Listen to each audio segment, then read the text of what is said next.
I landed a job at the sawmill.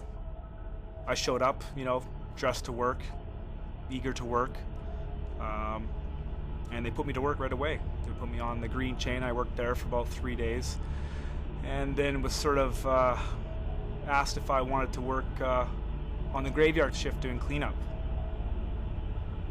I mean, why the hell was I working alone after only 3 days on the job? Young workers enter the workplace with a particular degree of naivety, I think. They enter the workplace with a high degree of inexperience. I think that young workers these days, perhaps even out in some of the more rural parts of the province, have less experience doing things around mechanical machinery, etc. They really don't know the power of machinery. They also are quite often very, very scared to ask any questions. They're scared to ask the question, is there anything else I need to know? Is this safe? It was just like every other night, and that conveyor was clogged up with bark. And I knew what I had to do. I had to climb in that conveyor and basically get that bark out of there. It was a matter of me getting off this machine. I usually climbed in and jumped off, about a 7-foot jump.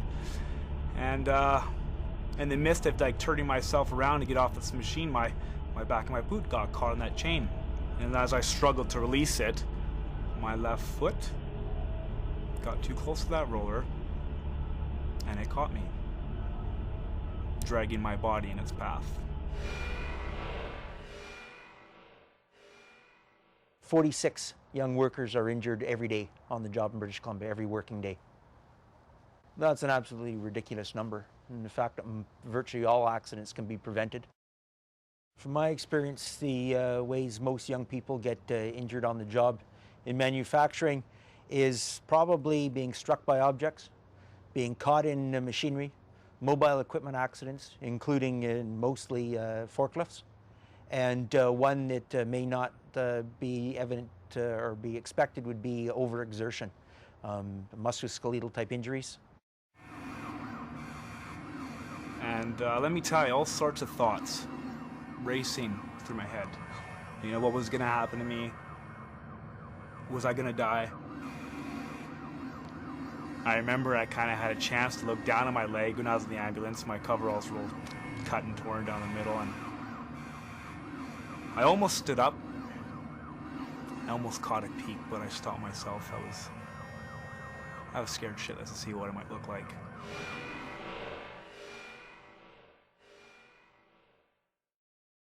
From the moral point of view, everybody should go home to their family and their friends and everybody they love. From the legal point of view, there's a legal requirement that happen. And you can be held responsible, whether it's by the board itself or by the courts. You can be held responsible for that, and the repercussions can be quite severe.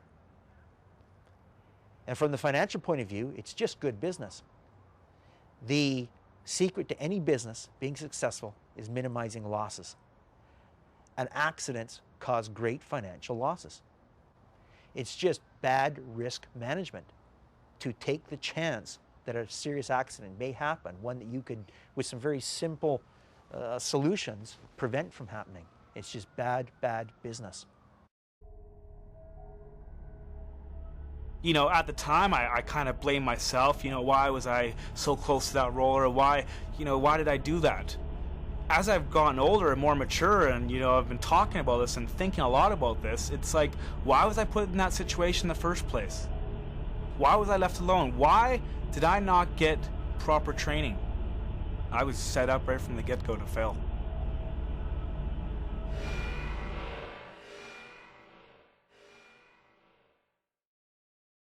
In the past, although the requirement to train was there, the way I gathered evidence on that was to talk to workers about what they'd been trained in and try and make the judgment call as to whether they'd been trained in enough. Now there's some specific basic things that are listed in the regulation that must be covered, and there must be documentation of that training. At the end of the day, I'm the guy who lost my leg. I'm the guy that fell through the cracks, that wasn't supervised.